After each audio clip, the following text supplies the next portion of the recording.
Hey, Monday movie fans. Amy asked if we could move this schedule since a new 4K version is playing at her local theater, and then she didn't go. Why you gotta call me out like that? I'm Frank Gaffney. Here with us is Joel Fenster, our movie maven. Annie King is MIA this morning, but she phoned in She's her. enjoying dim sum. Oh, damn it. I'm Is talking she to really? Yeah. Yeah, I That's could why use she wanted to move it earlier. I could use some. Amy Yeah. Goldman is dim sum less. And cringer less. And Mark Wotis obviously likes this movie. Yes. Little Mark Bai? Well, the main character is Lee Bai, so I'm Lee Mark Bai. Oh, that's funny. Bai. All right. Well, this is a movie I love too. But this is why I love movies, because when a movie takes you somewhere you would never go and would never know about, and brings you all this great new information you learn, and you're kind of having experiences you would never have. So, and when they're great, then they truly transcend the medium, and it becomes such a joyous experience. And that's, this movie definitely is that for me. This is the fourth time I've seen this movie. Oh. And I have seen it in a theater where it is even more beautiful than it is on my 75-inch screen. So you want to say how big yours is? No, it's okay. It's not that kind of contest. And 110. it really is a terrific movie. Okay, so I wrote, director Ang Lee described the film as a dream of China, a China that probably never existed.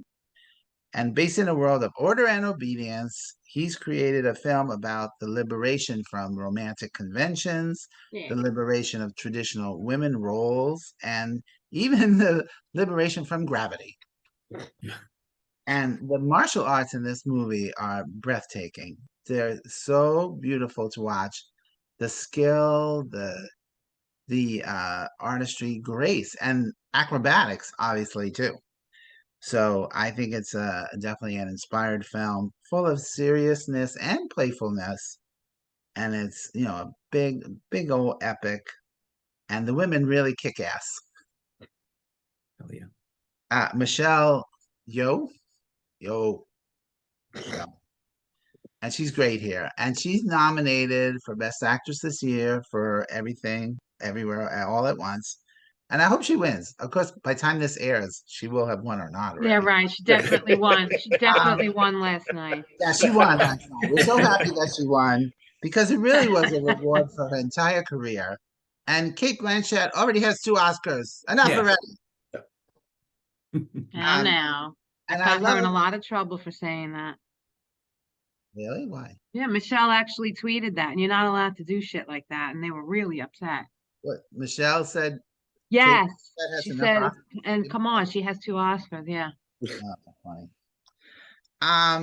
And Ang Lee is a wonderful director. So Yes. he in China did The Wedding Banquet and Eat, Drink, Man, Woman. If you've not seen those movies, you should. Both great. And they led to his Hollywood, which was Sense and Sensibility, and that was 1995. Then he did Ice Storm, and then this movie, Crouching Tiger. But he also, since then, has directed 2 movies that I love, Brokeback Mountain and Life of Pi, which are both great. No, we will not discuss Hulk. Thank Why you. not? Frank, I believe he described Crouching Tiger as Sense and Sensibility with martial arts. He did. Yes. That's great. And Joel, he's a neighbor. He lives in Larchmont. So Really? Yeah. Wow. I'll have to go knock on his door. Track him Yeah. down. Life of Pi is opening as a musical on Broadway this month. Or Really? this summer. Okay, but now it's time for the nits to pick. And there are nits to pick. I'm sorry. Yeah. Okay. You could totally tell it was Jen under that mask. Come on. Why wear the veil at all? I mean, Clark Kent looks more like Superman. Like the governor's daughter. And I had a much easier time believing she was walking on air than anyone thinking she was a boy. Oh my God, right? Seriously. And of course, Master Li should have just right in the beginning told Shulin that Line? Julian. Julian that he wanted to show her his green destiny. Then they would still be together. I'm just saying. Yeah. And then we get that little sidetrack of how Jen and Lo met, which, good Lord, slowed down the whole movie. Yep. Like, do we need a half hour of this? Come on. Nope. Yeah, it was fun to see it, but it was way too long. No, that literally cost this movie a 1/4 star for me. And then when Lo said he brought up enough water for a bath, how many days did that take him? Because that was a lot of water. Good Lord, filling that thing up. And besides our MCU connection, obviously, to Hulk, there's a James Bond connection, of course. Michelle Yeoh was in Tomorrow Never Dies. Also, somebody had a toe knife. Isn't that from James Bond? Yes, or from Russia with Love. Yeah. Rosa Klebb. So they stole the toe knife. Yeah. And Chow Yun Fat is just dreamy. He Oh really is. God, yes. And he has quite the resume. Oh yeah. But Great I actor. don't think I've ever seen him in anything else except this and Anna and the King of Siam with Jodie Foster. You've never seen The Killer or Hard Boiled or No. anything from that he did with John Woo? Yeah, I think No. those Wu movies are coming up, and he's a commanding presence, obviously, in Anna and the King too. Yeah. But very, very nice looking man. And of course, at the end, I was screaming at the screen, "Shut up and make the antidote! Stop explaining! Go ahead!" I know. Yeah. But alas, all true great romances end in tragedy. And this movie really ends on a beautiful poetic note as she jumps off the cliff and heads. Yeah. Okay, some little facts about the film. It was the highest U.S. grossing foreign language film of all time, and making $128 million in the U.S. And the film was nominated for 10 Oscars, and it won for foreign language film for Taiwan, art direction, cinematography, and original score. And Ang Lee actually has 3 Oscars because he won twice as director for other movies, and this one for the foreign language. And as Mark well knows, the film was released on VHS in 2001. And it's still in my house, yes. So absolutely, this one gets 4 stars from me. 4 stars out of 4 stars. I love this movie, and I'm very happy to watch it again. Aim, why don't you read what Annie said? Sure. Annie gives it 3.5 stars. That's And it? that's it. What happened to it? Oh, movie was great. Sorry, movie was great. 3.5 stars. Loved the fight scene in the trees. The bamboo trees, yeah. Yeah. That's all. All of that was so inventive. It was so beautiful. And it is- Definitely for the time. I mean, I remember, of course, this movie when it came out, it was huge. And wait, Well, let me tell you Matrix my- was before this, right? was it? Matrix is 99, Yeah, so one they year did- before. 97, No, No. 99, I think. 99. Tomorrow Never Dies was 97. That's Yeah, so they did a little bit of flying in that movie. Yeah, but I could be remembering wrong, but I remember this movie was a really big deal, and I definitely saw it in the movie theater, and it was beautiful to watch. And we certainly didn't know of, hanging by the cables the way we know now. And I think I'm making this memory up, but I assume we all thought, oh my God, it was so cool. And now you could see the cables on them. It was so NCU. Yeah, Amy, I was thinking the same thing. And definitely Matrix came out the year before and they started using some wire work there. But this was, what the hell is going on with it? I mean, like, they're flying and that was something that I remember that everyone was talking about, the wire work in this when it came out. Yeah, it's beautiful to watch, and adding in the great mastery and the oh my God, Michelle Yeoh. I mean, she did it again in Everything All at Once, Everything Everywhere. She's great. Anyway, so I definitely, in my memory, probably gave it 4 stars at the time. This time I'm going with 3.5. I did find much of the fight scenes and the flying just too much. I was like, all right, already, we get it. You got cables on you. It looks great, but let's move on. Just like their meeting scene, it was too much, too long. And it wasn't a long movie. It didn't feel long. It was just, let's go already. So that's why it's 3.5. Yeah, definitely the desert scene is a bit much of the backstory, but it is based on some series of books I read, right? Yes. So maybe being true to the book. True, true. And That I I, don't know. of course, I read the trivia, and you take some of the trivia with a grain of salt. There's always two sides. Sometimes it's not quite as accurate as what I don't know, whatever. But Why wouldn't it be Well- accurate? Because fans are the ones that write the trivia on I know, IMDb but anyway. sometimes you'll see They the know, same they thing know. over and over, and you're Yeah. like, okay, this one has to be true. One of them that the only one that really stands out is the girl who played Jen was originally played by a different actress, and her manager said, you know, you should leave this movie and do this Pepsi commercial, and she fired that manager because she did leave the movie, obviously.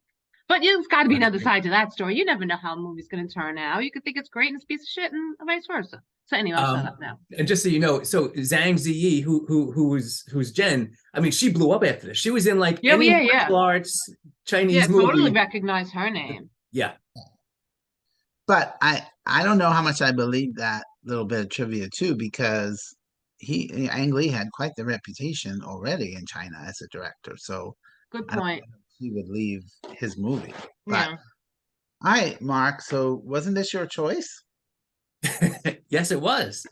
I wonder why.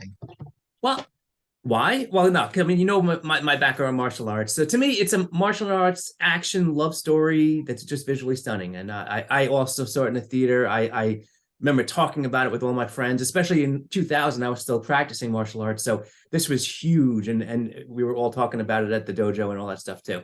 But I will start with my nits because I do have nits. The entire backstory of Lo and Jen in the desert. It wasn't needed. It was boring. I normally fast forward through that every time I watch this, but in the spirit of movie club, I watched the whole thing. Also, I hadn't seen this movie in about a decade, so I was wondering if perhaps I'm now more mature and sophisticated, and if I would appreciate it more, and I did not. So if I watch this again, I'm zipping through that part. It brings it down. It really did. I'm going to tell you right now, I'm giving this 3.75 stars. I was kind of waffling between 3.5, and it's because of that. And actually, even after that, when Lo shows up to interrupt her marriage and just yells, it was just, I like the character of Lo. He was very charming and engaging. The actor was great. He reminds me of a grown-up Rufio. But every scene with him, I hate. It's not his fault.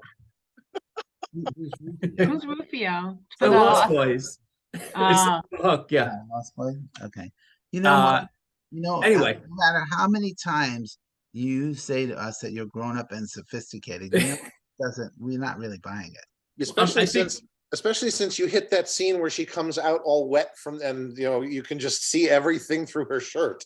I'm like, oh, that's why Mark likes the movie. Yeah. I knew someone's going to bring it up. I actually hate that scene because I don't like that interaction between the two of them. Okay. And I know it's crazy because I never say no to a nipple, but Right. In this case, I thought it was unnecessary, and I actually did not like it. Isn't that what you have a bumper sticker that says "Never say no to a nipple"?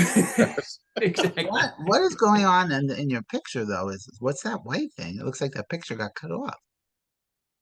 Must be the door or something? Yeah. No, that's Like part of the he's scene. standing Yeah, by- I guess that's a panel here for the. All right, so 3.75. That hairstyle though that they all wore was killing me. I'm like, Take your hat and push it forward. I thought about doing that with my hair. Please don't. I was like, that wig is gonna fall off any minute. Yeah. But everyone had, and that's that. You know, it's funny. That's the first time I saw this movie. The guy who played Master Bo, the head of security at the house, he looks just like Chow Yun-fat. Right. Yeah. But he can't fight for shit, which is the comic relief whenever he's fighting, whatever. So the first time I remember watching this in the theater, I was like, wait, I thought he was good. What? How can he be so? I was like, oh my god, it's a different actor. But yeah, that was just the hairstyle then, which I like. Now I have to point out that now you appear a racist. I'm not. They look like.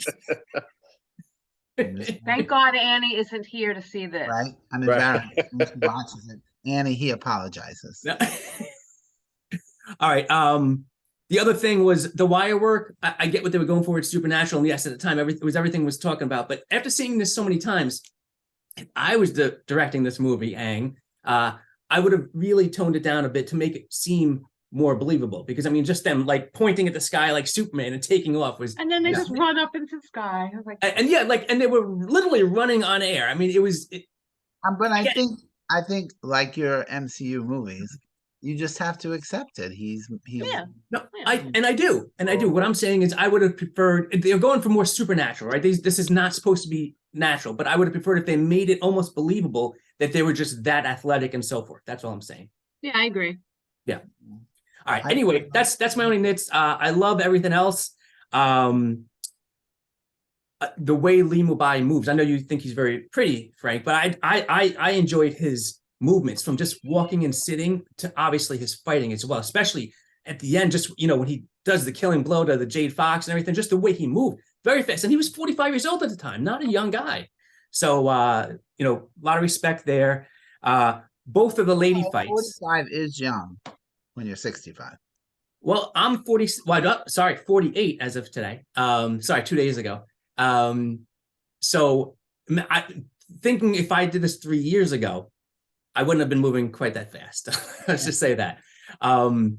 But yeah, the fight, the first fight between the two lead women, it's my favorite part of the whole movie, especially when they open it up until like they kind of fold and she grabs her by the hair and pulls her down into the arena, and they just have like the back and forth, the legs going and everything like that. It was almost like an overhead shot circling around. Love it, love it, love it. The second fight too was more fun when Michelle Yeoh kept getting, you know, like 37 different weapons to fight against the Green Destiny. Yeah. Wait, as long as we're talking about weapons, what was that thing that was shaped like that and like that? And I'm like, how do you hold it then if everything is a blade? The thing that went into his head. Yeah. You can Oh, cut- those like a sickle thing, kind of. And there was two of them connected. Isn't that Hold what? it from the center like a fidget spinner. Yeah, I see. I would get cut immediately. You cut yourself as you're trying to fight. Yeah, I thought all the fight scenes held up very well for me. I loved them. And Michelle Yeoh is the obvious star here. The tragic love story between Shulin and Liu Mubai is the heart of the movie, and that for me, obviously, I think for everyone, it's what sets it apart from so many other just martial arts movies. It really had heart. And I just learned this week because I told you I did break down and I got the DVD from the library, and I watched the special features, which was one of them was an interview with Michelle Yeoh saying how she's so different from the character. The character is so reserved, and she's a very loud, in-your-face person in real life. And she had to learn Chinese for the movie. I didn't realize she's Malaysian, I guess, so she had to learn. Imagine acting like that. And I like what she said. She said that when you speak in Chinese, you can't stress, you can't change the syllables or stress it, or else it changes the word in the meaning. So you have to act with your emotions, which was very difficult. And again, Annie, he apologizes for being racist because Michelle Yeoh is not Chinese. But does that have to do with anything? Thought she was Chinese. I think probably a lot of the world thinks she's Chinese. Apparently, it's one of the trivia pieces was that every one of the lead actors actually spoke a different dialect, if I remember correctly. So there was Yeah, I a think lot I of read that too. there were a lot of complaints from the Chinese people that there was no consistency. That's not obviously something none of us are going to notice because Right. you know, I mean, for us, it would be a New York accent versus a Southern accent. right. Which we I would really notice. wish Annie was here. Right. Yeah, the one But I- time we need it. No, I'm kidding. Right. You could I remember clarify going that. for dim sum with Annie once, and she said she didn't understand the people walking around the carts because if I remember correctly, Annie, back me up, hopefully, they were speaking Mandarin, and Annie speaks Shanghainese, and it sounds so different. So it's more than just an accent. It's Wait, I Yeah. thought it's either Cantonese or Mandarin, no? where in the movie? No. In China, you either speak Cantonese or Mandarin. Oh, yeah. They're So much she's- more I'm common sure than there's- Shanghainese. There's probably a couple of others in there as well. Yeah, Okay. Shanghainese, where when you're from Shanghai, that's what you speak. I didn't know So, that. do you remember if when they released a movie in the US, did they show a dubbed version or a subtitle version? I know that there's a dubbed version that exists, but I don't remember if it was, you went to a theater and it's like, oh, I'm gonna go to this theater because, Right. Do you want to see Right. the dubbed version or the subtitle? yeah, Because I think a dubbed version would be more accessible for Americans not wanting to read subtitles. But of Yeah. course, then you lose all the beauty of the Yeah. language. I as many times I've seen this, I've never seen the dub version. I won't watch that. I know that there are some, we talk about dubbed versions as being more inferior, but certain movies, they actually take their time they just don't, it's not like you're watching an old Bruce Lee film, from the 70s on, Channel 9 at 4 p.m. where the lips and the dialogue don't match by a mile. They, Right. No, they can dub no. things very well. Like, for example, I was watching, for whatever reason, when I was watching All Quiet on the Western Front, Netflix defaulted to the dubbed version. And I was sitting there watching this. I thought this was in German. Why isn't it subtitled? And then it wasn't until what's his face came on screen. I was like, that's not his voice, but it was so well done that it didn't bother me, Right. until that Right. point. And I think that a dubbed version of this would be something similar, where it was, handled very well, because it's a And prestige film. I think I read that Ang Lee was because he was raised in China, but then he lived here in the States, so he knew English very well, and he actually translated the Right. film for the subtitles. Oh, wow. The last thing I want to say before I shut up is if you recall when we reviewed Shang-Chi and the Legend of the Ten Rings, I said that mystical place Ta Lo reminded me of this movie. So Yeah. Upon watching this, I was like, oh, this reminds me of Ta Lo. Oh, how funny. And lastly, if you enjoy this, I highly recommend a movie called House of Flying Daggers. It has a very similar style. Zhang Ziyi is also in it, and just kind of that supernatural wire work and whatever is in it as well, and also visually pleasing. So that's it for me. And in some way, I could definitely see where they thought, okay, I think Ang Lee could direct an MCU movie. Let's give him Hulk. Yeah. Sure. Well, there was no MCU at the time, and so his Hulk film is not part of the MCU. It's outside the MCU, unless of course they eventually make it another multiverse aspect of things and bring Eric Bana back to play the Hulk of Earth, whatever. Yeah. But I definitely remember at the time when they announced that he was doing it, me thinking, oh, this is going to be fun. Yeah. Little did I know. Well, he made a comic book movie. It is a movie that looks like a comic book. Yeah. And Frank, it would have kept you from leaving and doing a Pepsi commercial, so you really never know. Right. Joel. I like the Hulk. It's not a horrible movie, and I'll No, leave it it's at that. Anyway, Ang Lee is another one of those directors that falls into the category of, I don't think he makes bad movies. He makes interesting movies. Some are more interesting than others. I wish I'd seen all of them. He's only done 15. You think, how hard is it to watch 15 movies? Yeah, what's your problem, Frank? I know. If it's not on the Franken list, it's not on the What was the last movie of his? What was the long halftime walk of Billy something or something like that? I don't remember. It was an interesting movie. Not great, but interesting.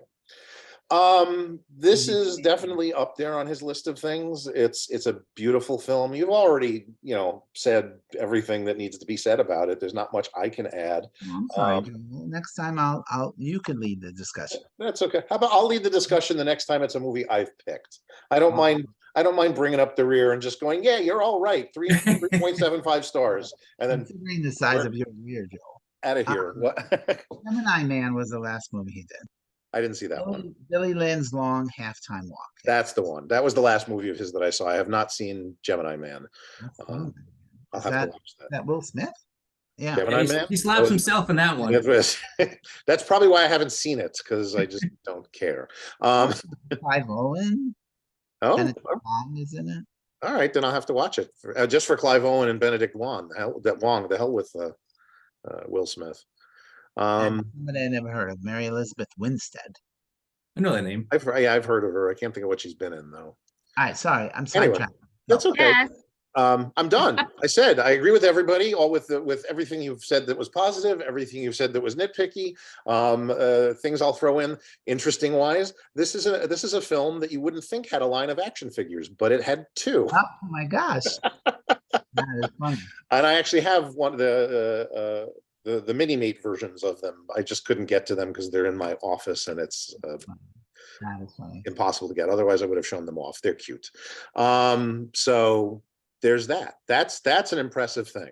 You know, if a movie has an action figure line based on it, that's a good movie. Okay. There you go. Mary Elizabeth Winstead is currently married to Ewan McGregor. And she played Mary Todd Lincoln in Abraham Lincoln Vampire Hunter. Ah, okay. She was in 10 Cloverfield Lane and Scott Pilgrim versus the World. Okay. Who is she in Scott Pilgrim? Ramona Flowers. Oh, okay. All right. I know who she is then. I know exactly who she is. She's the love interest. Anyway. Her cousin, her grandfather's cousin was Ava Gardner. Okay. Hello. So what was the thing that What movie were we talking about? Yeah, seriously. Curtis said about being a nepo baby? Oh God, I just heard that term yesterday for the first time. I'm like, what is this term now? A nepo baby, meaning Oh my her God. parents were in the industry, so she got jobs because she was their daughter. Oh, okay.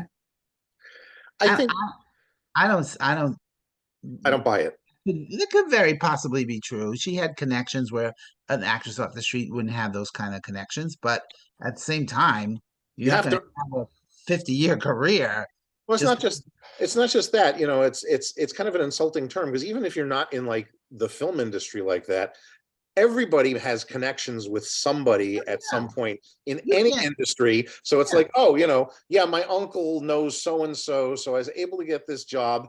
Great, you got the job because of your uncle or your father or but whoever. you still have to do the job. Yeah, you have to earn. Yeah, that's a Keeping big it. joke in the electricians union. You can't, unless you're related to somebody who then dies, you can't get in. Yeah. But Joel, what did you say? 3.75? I agreed with Mark, 3.75. Yeah, okay.